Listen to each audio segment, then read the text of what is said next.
Agent Ali the movie 2 की शुरुआत में हम देखते हैं कि समंदर के बिल्कुल नीचे पानी के अंदर एक बहुत ही बड़ी और एडवांस्ड फैक्ट्री बनी हुई है। ये कोई आम फैक्ट्री नहीं है, बल्कि यहाँ पर अज्यूरियम नाम का एक बेहद ही कीमती और खतरनाक फ्यूल रखा गया है। लेकिन यहाँ पर एंट्री होती है अबांग और उसके कुछ साथियों की। अबांग अपने साथ हथियार लेकर आता है और सीधे साइंटिस्ट्स को धमकाने लगता है। उसका मकसद साफ होता है, अज्यूरियम को चुराना।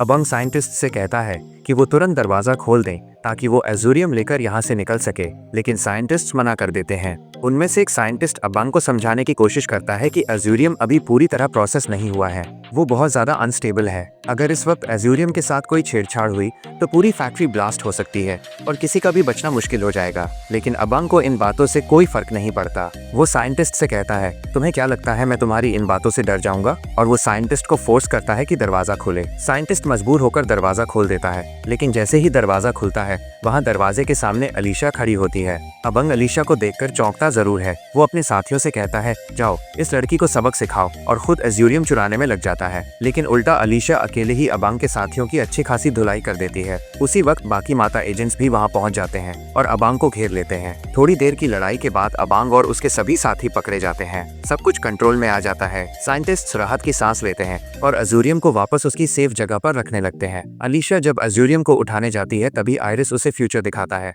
अलीशा के सामने एक विजन आता है जिसमें वो देखती है कि अबंग और वही साइंटिस्ट आपस में मिले हुए हैं। दोनों मिलकर अज्यूरियम चुरा कर ले जा रहे हैं। कुछ ही समय बाद ये विजन सच साबित हो जाता है। साइंटिस्ट जो पहले खुद को इनोसेंट दिखा रहा था, असल में अबंग का ही साथी निकलता है। फैक्ट्री में रखा हुआ पूरा अज्यूरियम अनस्टेबल हो जाता है और एक मैसिव ब्लास्ट होने की कगार पर आ जाता है। लेकिन ठीक उसी वक्त अलीशा आगे आती है। वो आयरिस के ओवरराइड मोड का यूज करती है और ब्लास्ट को रोक देती है। सभी एजेंट्स अलीशा की तारीफ करते हैं। एजेंट फिट उससे कहता है, शाबाश अलीशा, तुम उस रोंदड़ू लड़के से एक कदम आगे हो। अलीशा समझ जाती है कि वो अली की बात कर रहा है। इसके बाद सीन शिफ्ट होता है। हमें दिखाया जाता है कि अली एक मिशन पर गया हुआ है जो प्रोजेक्ट साट्रिया की ट्रेनिंग से जुड़ा हुआ है। वहाँ माता के दोनों पिलर लीडर्स एजेंट दयांग और एजेंट गांज अली को ऑब्जर्व कर रहे होते हैं। दोनों आपस में बात करते हैं कि क्या अली सच में साट्रिया को संभाल सकता है या नहीं। तभी वहाँ डेटो आता है और कहता है कि वो उन्हें अपने खास लोगों से मिलवाना चाहता है, एजेंट अमीर और एजेंट एली। डेटो बताता है कि आज से ये दोनों माता के नए पिलर लीडर्स हैं, इनवीजो और न्यूरो पिलर के लिए।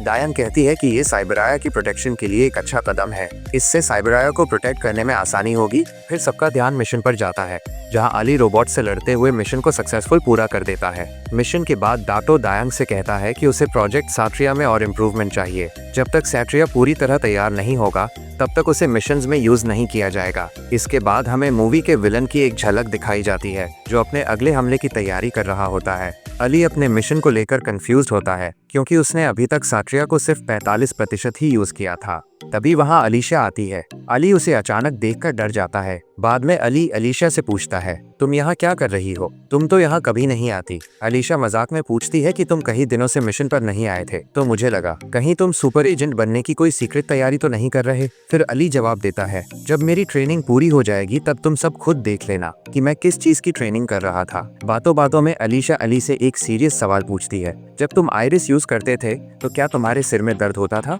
अली जवाब देता है कि आयरिस यूजर की एनर्जी यूज करता है, इसलिए ऐसा हो सकता है, और अलीशा को और प्रैक्टिस करने की सलाह देकर वहां से चला जाता है। अली एक लोकल शॉप में जाता है। यहाँ उसकी मुलाकात होती है एजे रिजवान से। अली रिजवान को देखकर थोड़ा हैरान हो जाता है। अली तुरंत रिजवान से पूछता है, आप यहाँ क्या कर रहे हो? माता वाले आपको ढूंढ रहे हैं। रिजवान अली को जवाब देता है कि उसे अली की मदद चाहिए। ये सुनकर अली और ज्यादा कंफ्यूज हो जाता है। अली पूछता है, कैसी मदद? तभी रिजवान एक बहुत ही सीरियस बात अली से कहता है। वो कहता है कि यूनो और सिंको अकेले नहीं थे, उनके पीछे एक बहुत बड़ा मास्टरमाइंड है जो सभी विलन्स को कंट्रोल कर रहा है। रिजवान बताता है कि वो और उसकी टीम इसी मास्टरमाइंड की तलाश में है और इसीलिए वो चाहता है कि अली माता के मिशंस की डिटेल्स उन्हें ला कर दे सके, लेकिन अली तुरंत मना कर देता है। अली साफ कहता है कि माता के सारे मिशन टॉप सीक्रेट होते हैं और वो ऐसी इन्फॉर्मेशन किसी को नहीं दे सकता। इसी बीच वहाँ डॉस बोल पड़ती है, मुझे पहले ही पता था कि ये बच्चा डर जाएगा। रिजवान फिर से अली को समझाने की कोशिश करता है। वो कहता है कि ये सिर्फ एक मिशन नहीं है, बल्कि एक बहुत बड़ा खतरा है जो आगे चलकर साइबराया और माता दोनों के लिए प्रॉब्लम बन सकता है।